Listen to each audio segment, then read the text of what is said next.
আছো? আশা করি ভালো আছো। আমিও খুব ভালো আছি। শীত বসন্তের যুদ্ধতে আমাদের শরীরটা যেন একদম ভালো যাচ্ছে না। তাই আজকে বর নিয়ে এসেছে কাটাপোনা মাছ। একটু বড় সাইজের এনেছে আর নিয়ে এসেছে সজনে ডাঁটা। তা আমাকে বলছে কি রান্না করবা, যাই করবা একটু হালকা পাতলা। তা আমি আজকে কাটাপোনা মাছের গঙ্গা যমুনার মতন ঝোল করে ফেলেছি। দেখো বন্ধুরা, মাছ কেটে দিয়ে পরিষ্কার করে নিয়েছি। কড়াই তাতিয়ে তেল গরম করে মাছটা ভেজে নিলাম। মাছ ভাজা হয়ে গেছে, মাছটা তুলে ফেললাম। এবার ফোড়নে দিলাম শুকনো লঙ্কা, কালো জিরে আর একটুখানি তেজপাতা। আলুগুলো দিয়ে দিলাম। আলুগুলো এপিট ওপিট করে ভেজে লাল লাল করে নিয়ে দিলাম। আর দিয়েছি পেঁপে, কয়েক পিস পেঁপে দিয়েছি। আর দিলাম আদা, জিরে, লঙ্কা বাটা, একটু ধনেও দিয়েছি।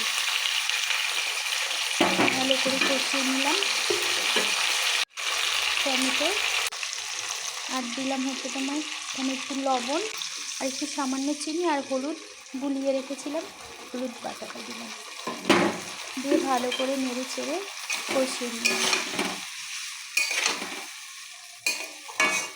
নিয়েছি। পেঁপেটা আমার কষানোতেই সেদ্ধ হয়েছে, আলু পেঁপে সব কিছু। এবার দিয়ে দিলাম সজনে ডাঁটা। সরু সরু একদম কচি তো, তাই পরে দিলাম এগুলো, নাহলে তো সেদ্ধ বেশি হয়ে যাবে। একদম টাটকা সজনে ডাঁটা।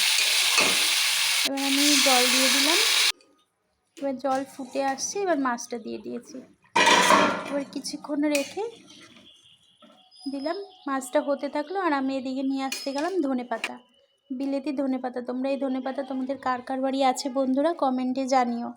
আর আজকের রান্নাটাও আমার কেমন হয়েছে তোমরা জানিও।